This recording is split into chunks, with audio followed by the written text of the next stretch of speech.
They didn't just break my bridge. They shattered 25 years of my life in one god-awful night. I can still feel my boots sinking in the muddy creek bank, watching those so-called contractors swinging hammers at the same hand-carved stones my late wife and I laid, back when we thought love could outlast anything. Every blow echoed across the valley like a gunshot. And who's leading the charge?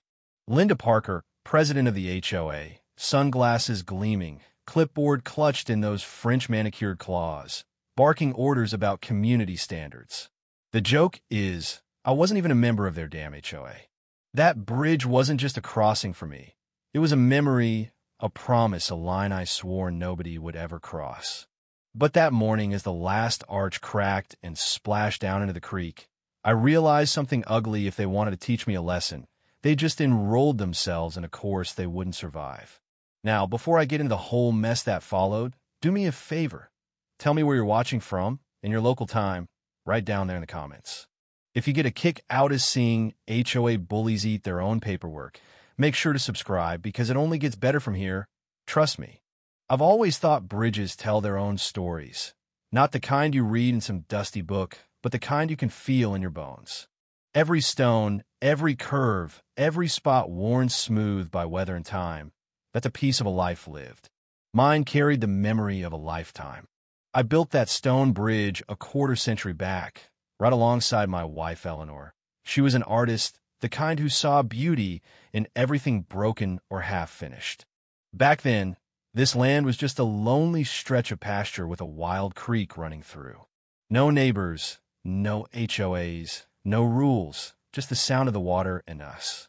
We mixed the mortar ourselves, hauled limestone blocks from the quarry up the road, and sweated our way through building the arch by hand. It wasn't perfect, but it was ours. Every morning, Eleanor would cross that bridge with her coffee, settle under the sycamore, and sketch the way the light hit the stones and the water. When she passed, I swore I'd never change a thing, and for 20 years I kept that promise. But life, it doesn't like standing still. About 5 years ago, some big-shot developer bought up the land across the creek, flat, empty, ripe for one of those luxury living communities. At first, I didn't care. Progress comes, people move in, and the world keeps spinning. Then came the signs, creek-eyed meadows, the fences, the paved trails, and soon enough the creek-eyed HOA. Nobody invited me. I didn't want to be invited. My land sat outside their boundary. My bridge led to my private gravel road, and the creek itself was the dividing line. That didn't mean squat to Linda Parker, though. Linda was a force of nature, early 50s, hair never out of place, pastel suits every day like she was auditioning for Judge Judy's sidekick. Rumor had it she came from California, where she'd terrorized another HOA until everyone gave up and moved out. First time she showed up, clipboard in hand, I was fixing a crack on the bridge after a big storm. She smiled that thin smile of hers, the kind that hides knives, and said, "Mr. Harris, I'm the president of Creek-Eyed Homeowners Association. We've received several concerns about this structure." I stared at her. "You mean my bridge?" She kept right on, talking about how it was visible from the walking trail and doesn't match the neighborhood's aesthetic. I wiped my hands and tried not to laugh. "Ma'am, this bridge stood before your walking trail ever existed, and it's on my land. So the HOA's aesthetic can take a hike." Her eyes narrowed, but she kept smiling. That was our first dance. After that, the letters started coming. First friendly notices, then warnings, then threats. All stamped with that tacky gold HOA seal, like they were some too-big government. I ignored every single one. I'd built bridges that carried more weight than their egos. But Linda, well, she didn't like being ignored. Pretty soon, strange cars started showing up. Guys in neon vests, measuring stuff, snapping photos, marking my grass with orange spray paint. Even a drone buzzing overhead one afternoon. I yelled, "What do you think you're doing?" The guy goes, "Survey work. HOA expansion plans."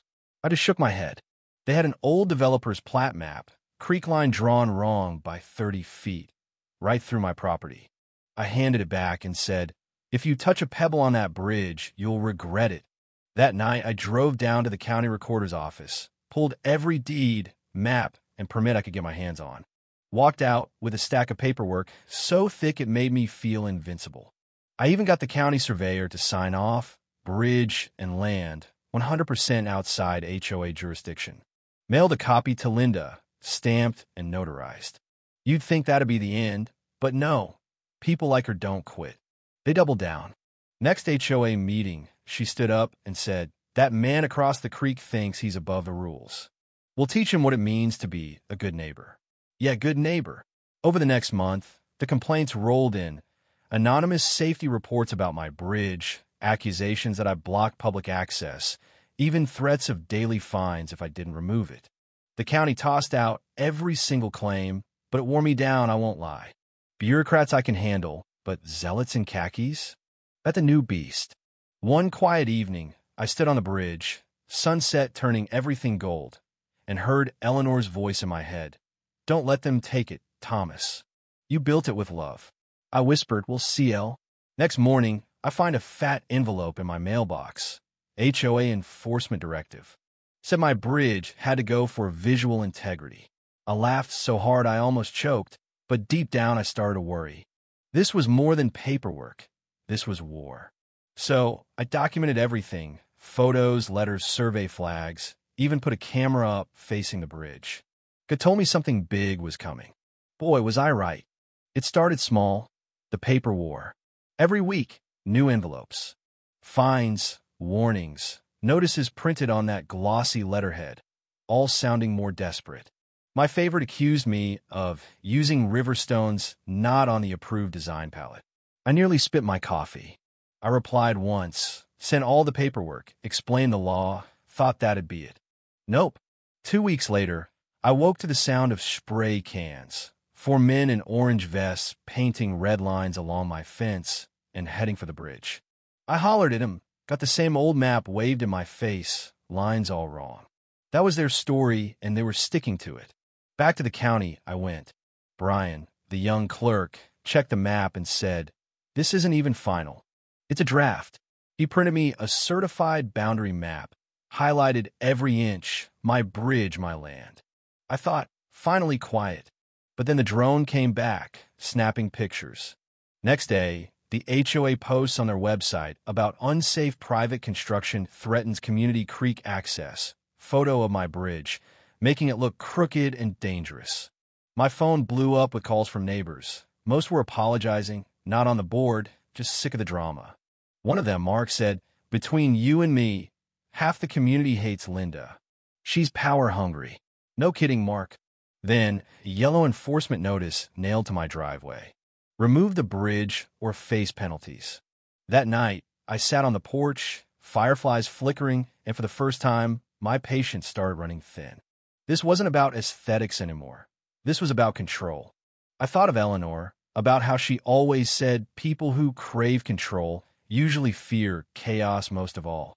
Next morning, I sent a certified cease and desist to the HOA.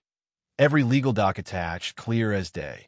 Any attempt to trespass or alter my property will be reported as criminal destruction.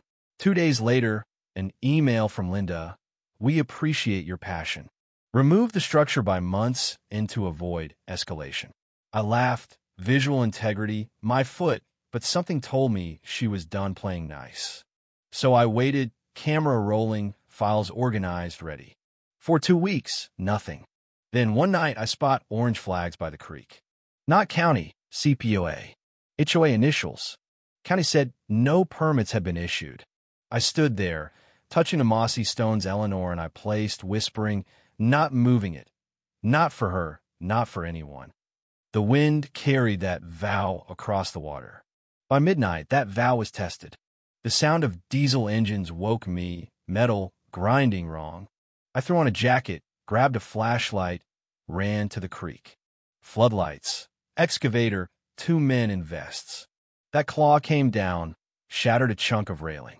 I yelled, "What the hell are you doing?" The man flashes a clipboard, Creek-Eyed Meadows, HOA work order. No county seal, no permit, just a bad forgery. I barked, "This is illegal. You're trespassing." The operator paused, nervous. Just following orders. Of course they were. Then I saw her, Linda, trench coat and smirk, standing across the water. "Evening, Mr. Harris. We voted for removal." I shot back. "You just declared war." She smiled. "We'll see." 30 minutes later, the bridge was gone. Sheriff showed up too late, but I had everything on video. That night, I didn't sleep, just sat watching mist on the creek, knowing what I had to do. By dawn, anger had cooled to resolve. I rolled out my old drafting board, started sketching plans for a new bridge stronger than the first. Called my old friend Mark, now retired from the county, asked for a full assessment report, environmental, structural, everything. He showed up, took one look at the rubble, and said, "They're in deep trouble. You can't touch a creek without a permit, let alone demolish a bridge." Even found a metal tag from the excavator, Parker Construction Group, Linda's brother's company. The plot thickened. I uploaded my video, the demolition, the bogus work order, Linda's smirk. By noon, the story was everywhere. Local news, social media, neighbors calling to offer support. I wasn't after sympathy. I wanted justice. Mark's report landed like a hammer. Unpermitted demolition, environmental violation, conflict of interest. The evidence piled up, emails, photos, old maps, every document stacked on my kitchen table like artillery. I filed suit, destruction of property, trespass, environmental damages. The sheriff's report, Mark's assessment, and my video became the holy trinity of evidence. The case hit the courts, and the county launched a probe into the HOA's spending. Every dollar that paid Linda's brother to wreck my bridge came straight from resident dues.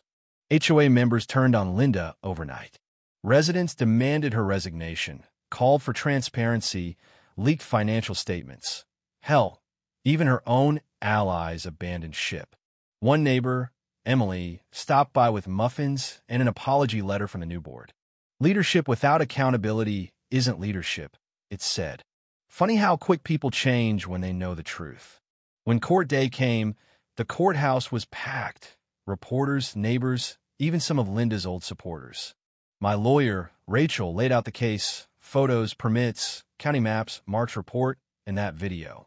Linda tried to play innocent, but the evidence was overwhelming.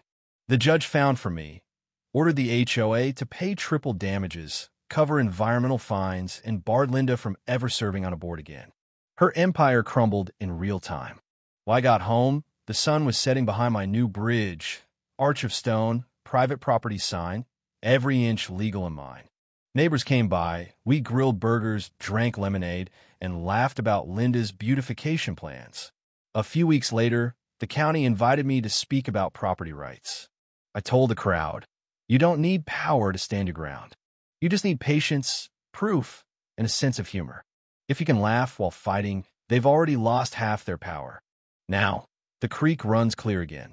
The new bridge stands firm. Monument to stubbornness, to love, to refusing to bow to bullies. Sometimes, I walk it at sunset and hear Eleanor's laughter in the water. She always said beauty doesn't last, but love leaves its shape. That's true, you know. So, let me ask you, have you ever stood up to an HOA, a boss, anyone who thought they could run your life? Where are you watching from? Drop in the comments. Let's keep this bridge of stories alive. And if you're tired of arrogance and hungry for justice, hit that subscribe button. Because trust me, there's always another bridge worth building and always another bully waiting to fall.